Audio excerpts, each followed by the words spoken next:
अनहोनी के बीच की जो लाइन है वो एकदम धुंधली सी पड़ जाती है। तो चलिए इस अजीब सफर का हिस्सा बनते हैं। तो कहानी है 26 साल की निशा की। वो एक कंटेंट मॉडरेटर है। एक बहुत लंबी थका देने वाली शिफ्ट के बाद उसके दिमाग में बस एक ही चीज चल रही है, किसी भी तरह घर पहुंचना है। और आज के ज़माने में इसका क्या मतलब है? बस फ़ोन निकालना, एक ऐप खोलना और एक अजनबी ड्राइवर पर भरोसा कर लेना। और यहीं से कुछ अजीब होना शुरू होता है। निशा कैब बुक करती है और उसे वही ड्राइवर मिलता है जो पिछले 3 दिनों से उसे घर छोड़ रहा था, महेश पाटिल।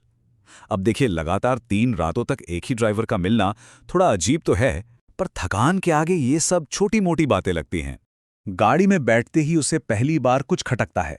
ड्राइवर महेश खुद ही पवई के रास्ते की बात करता है, जबकि निशा को पक्का यकीन है कि उसने कभी अपना पूरा एड्रेस उसे बताया ही नहीं। हम सब की तरह निशा भी सोचती है, अरे ऐप का कोई नया फीचर होगा, और इस बात को इग्नोर कर देती है। उसे पता भी नहीं चलता कि उसने अपनी गट फीलिंग पर टेक्नोलॉजी को तरजीह दे दी है। अब तक तो सब ठीक ठाक लग रहा था, लेकिन अब कहानी में टेंशन बढ़ना शुरू होता है। गाड़ी धीरे धीरे जाने पहचाने रास्ते से भटकने लगती है, और ये भटकाव सिर्फ सड़क का नहीं था, बल्कि हकीकत का भी था। एक के बाद एक अजीब चीजें होने लगती हैं। ये सफर अब वाकई में डरावना होता जा रहा था। पहले तो कैब एक बिल्कुल सुनसान इंडस्ट्रियल एरिया में मुड़ गई। फिर कार के रेडियो पर अचानक 2012 का कोई पुराना न्यूज़ बुलेटिन बजने लगा। ऐसा लगा जैसे वो टाइम में पीछे चले गए हों। निशा की बेचैनी तब और बढ़ गई जब एक रेस्टोरेंट का जला हुआ होर्डिंग उसे दूसरी बार दिखा। और आखिर में जब उसे सबसे ज्यादा जरूरत थी, उसके फोन का जीपीएस फ्रीज हो गया और नेटवर्क भी गायब।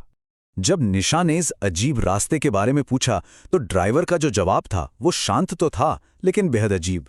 उसने कहा, मैडम, रात में मैं वही रास्ता लेता हूं जहां कम रुकावट हो। इस जवाब ने निशा के मन में सवालों का एक नया तूफान खड़ा कर दिया।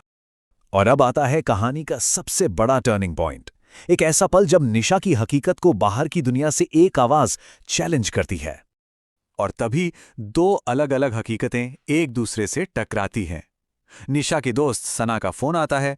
निशा उससे बताती है कि वो कैब में है, लेकिन सना की बात सुनकर उसके पैरों तले से जमीन खिसक जाती है। सना कहती है, तू ऑफिस के गेट पर ही है, तू तो कभी बाहर निकली ही नहीं, और तेरी कैब तो कब की कैंसिल हो गई थी। इससे पहले कि निशा कुछ भी समझ पाती, फोन कट जाता है। स्क्रीन एकदम काली पड़ जाती है, फोन बंद। अब वो उस रहस्यमयी ड्राइवर के साथ उस कार में पूरी तरह से अकेली थी, दुनिया से एकदम कटी हुई। अब जब वो पूरी तरह से फंस चुकी थी, तो निशा को मजबूरन उन डरावने सुरागों को जोड़ना पड़ा जो उसके सामने एक एक करके आ रहे थे। उसे अपने सफर और ड्राइवर की सच्चाई का सामना करना ही था। उसके दिमाग में अब सब कुछ साफ होने लगा। उसे याद आया, अपनी ट्रिप हिस्ट्री में उसने देखा था महेश के साथ एक सफर ठीक 1 साल पहले 2 जुलाई को पूरा हुआ था।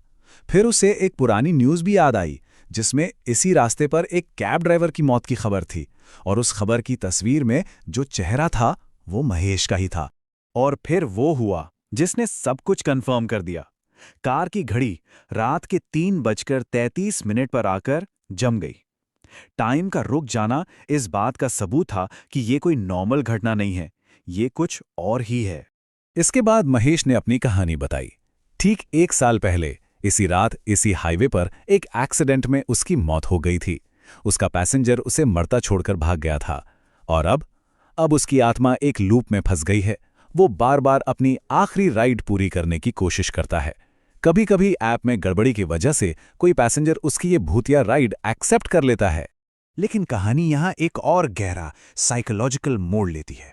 क्या निशा सिर्फ एक भूत की कार में बैठी एक पैसेंजर है, या फिर वो खुद भी इस पहेली का कोई हिस्सा है? और इसी पल निशा डरने के बजाय एक फैसला लेती है। वो महेश से कहती है कि गाड़ी वापस उसी जगह ले चलो जहां एक्सीडेंट हुआ था। वो इस चक्र को तोड़ने का फैसला करती है, अपने लिए भी और महेश के लिए भी। अब कहानी अपने अंत की तरफ बढ़ रही है, जहां ऐसा लगता है कि चलो ये डरावना सपना खत्म हो गया और सब कुछ वापस नॉर्मल हो गया। निशा की आंख खुलती है और वो खुद को अपने ऑफिस के बाहर एक बेंच पर पाती है। घड़ी में रात के 2:59 हुए हैं। उसका फोन बिल्कुल ठीक काम कर रहा है। सिक्योरिटी गार्ड बताता है कि वो कैब का इंतजार करते करते सो गई थी। एक पल के लिए उसे राहत की सांस आती है। उसकी दोस्त सना भी यही बात कहती है। तेरी कैब कभी बुक ही नहीं हुई। ऐप में ड्राइवर नॉट फाउंड दिखा रहा था। मैं तुझे लेने वापस आई हूं। अब तो पक्का लगता है कि ये सब थकान की वजह से देखा गया एक बहुत ही बुरा सपना था। लेकिन फिर बस आदत से मजबूर होकर निशा अपने फोन की फोटो गैलरी खोलती है और यहीं कहानी का आखिरी और सबसे चौंकाने वाला मोड़ सामने आता है। उसकी गैलरी में एक नई तस्वीर है। ये तस्वीर कार की पिछली सीट से ली गई है।